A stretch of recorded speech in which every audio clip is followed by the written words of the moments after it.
Hello everyone, आज हम लोग डिस्कस करेंगे ब्लड कैंसर या रक्त कैंसर या ल्यूकेमिया।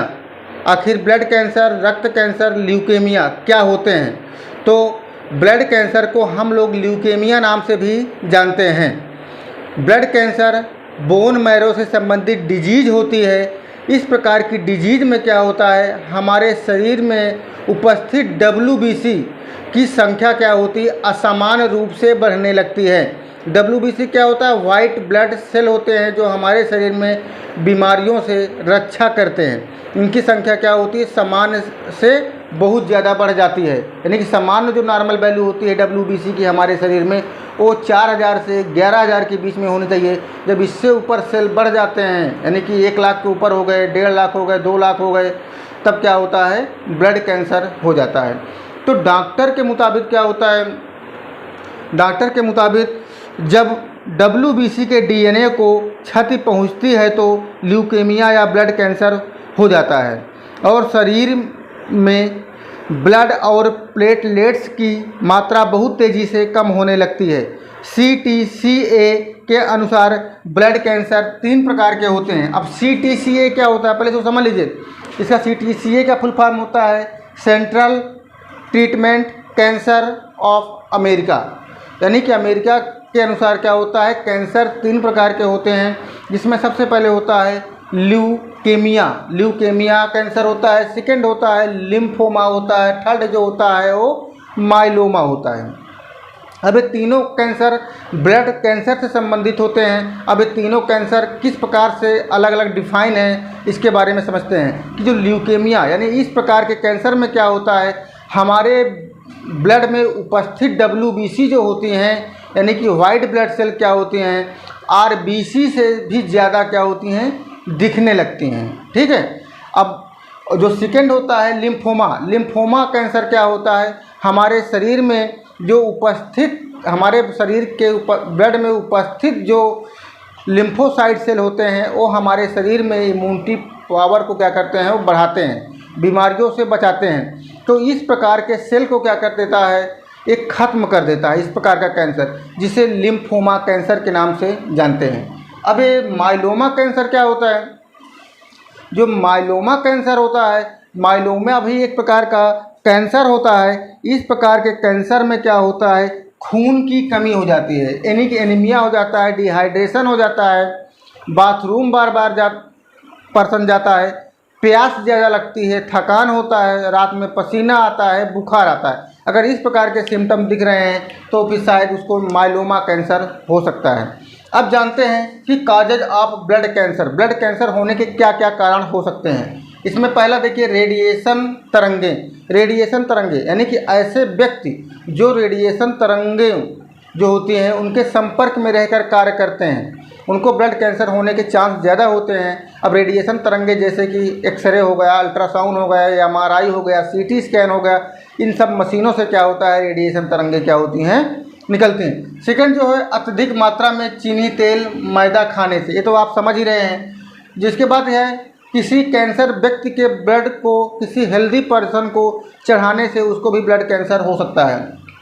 फिर इसके बाद क्या है, वायरस डिसीज में क्या होता है, HIV, HBsAg, SCV, हेपेटाइटिस, ये सब क्या है, वायरस संबंधित डिसीज होती हैं। इस प्रकार की डिसीज से क्या होता है, हमारी बॉडी में क्या होता है, इम्यूनिटी पावर कमज़ोर हो जाता है, जिससे क्या होता है, ब्लड कैंसर होने के चांस ज़्यादा होते हैं। फिर इसके बाद धूम्रपान, एल्कोहल, शराब का सेवन करने वालों को भी ब्लड कैंसर हो सकता है। मोटापा ज़्यादा होने पर या लो इम्यूनिटी पावर, यानी कि आपकी इम्यूनिटी पावर जो है कम होने पर भी ब्लड कैंसर होने के चांस होते हैं। अब इसके बाद जानते हैं सिम्टम्स ऑफ ब्लड कैंसर। आखिर ब्लड कैंसर के क्या क्या सिम्टम होते हैं।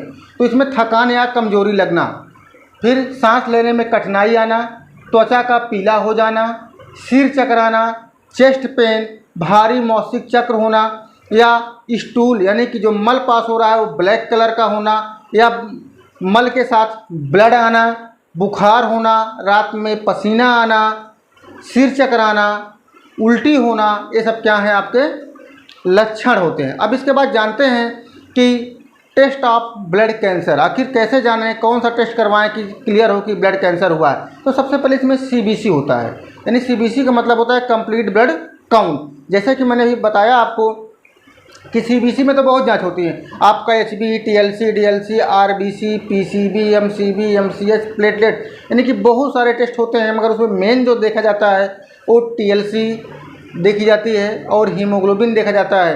यानी कि टीएलसी क्या है, नॉर्मल रेंज पर है या काफ़ी ज़्यादा बढ़ी हुई है। ठीक है, इस कंडीशन से क्या होता है, डॉक्टर उसको चेक करता है। फिर जो सेकेंड टेस्ट इसमें होता है ब्लड प्रोटीन का कराया जाता है, जिससे भी क्या होता है कुछ डॉक्टर को ये आइडिया लगता है कि उसको ब्लड कैंसर हो सकता है। और जो इसके बाद जो लास्ट में जो एक टेस्ट कराया जाता है वो बोन मैरो बायोप्सी करवाई जाती है, बोन मैरो बायोप्सी। अब बोन मैरो क्या होता है, हमारे शरीर में बोन मैरो जो होता है हड्डियों के बीच में पाया जाता है। जब कभी कोई मांस वगैरह जो खाते हैं, कभी हड्डियां तोड़ेंगे तो उसमें देखेंगे कि क्या होगा, रेड कलर के जाल दिखाई पड़ेंगे, वही क्या होते हैं, बोन मैरो होता है। अब सोचिए बोन मैरो से क्या होता है, ब्लड का निर्माण होता है। और ब्लड से क्या क्या बनता है, सेल बनते हैं, यानी कि WBC, RBC और प्लेटलेट बनते हैं। अब WBC से क्या बनता है, आप समझ रहे हैं, वाइट ब्लड सेल जो होते हैं ये सब, इसमें आपका पॉली, लिम्फो, स्नो, मोनो, बैसो क्या होते हैं, सब आ जाते हैं। यानी कि हम कह सकते हैं कि बोन मैरो से क्या होता है, ब्लड का निर्माण होता है। ब्लड से किसका निर्माण होता है, RBC का निर्माण होता है। RBC से क्या होता है, हीमोग्लोबिन का निर्माण होता है। और हीमोग्लोबिन से क्या होता है, हमारे शरीर में क्या होता है, ऑक्सीजन की मात्रा पूरी बॉडी में पहुँचती है और हम फिट रहते हैं। अगर ऑक्सीजन कम होगा तो हमारे शरीर में ऑक्सीजन, ब्लड कम होगा तो हमारे शरीर में ऑक्सीजन की मात्रा कम हो जाएगी, जिससे क्या होगा, हमको चक्कर आएगा, बेहोशी आएगी, अनकम्फर्टेबल महसूस करेंगे, बहुत सारी दिक्कतें क्या होगी, क्रिएट होंगी। इसलिए bone marrow is the most important of haemoglobin. यानी हीमोग्लोबिन के लिए क्या है, बोन मैरो बहुत ज़रूरी होता है कि उसको हेल्दी रहना बहुत ज़रूरी है। अब इसके बाद देखते हैं कि अगर किसी को ब्लड कैंसर हुआ तो उसका उपचार क्या है, ट्रीटमेंट क्या होता है। जैसा कि आप सब लोग जानते हैं कि कैंसर के उपचार में कीमोथेरेपी जो होता है, कीमोथेरेपी जो होता है वो बेस्ट माना जाता है। यानी कैंसर के व्यक्तियों को कीमोथेरेपी करा जाता है। तो इसमें सबसे पहले क्या होता है, कीमोथेरेपी होता है। अगर कीमोथेरेपी से पेशेंट को राहत मिलती है, आराम मिलता है, तब तो ठीक है। अगर उससे राहत नहीं मिलती है तो उसके बाद क्या होता है, उसको रेडिएशन थेरेपी की जाती है। रेडिएशन थेरेपी, अगर रेडिएशन थेरेपी से भी नहीं उसको राहत मिलती है तो लास्ट में क्या होता है, स्टेम सेल ट्रांसप्लांट। यानी कि हम कह सकते हैं कि बोन मैरो का क्या होता है, ट्रांसप्लांट होता है। जब बोन मैरो दूसरा लग जाएगा तो पेशेंट की पूरी कंडीशन क्या होगी, वो ठीक हो जाएगी। आशा करते हैं आप लोगों को ब्लड कैंसर के बारे में समझ में आया होगा। नेक्स्ट वीडियो में आप लोगों से मिलते हैं। ओके।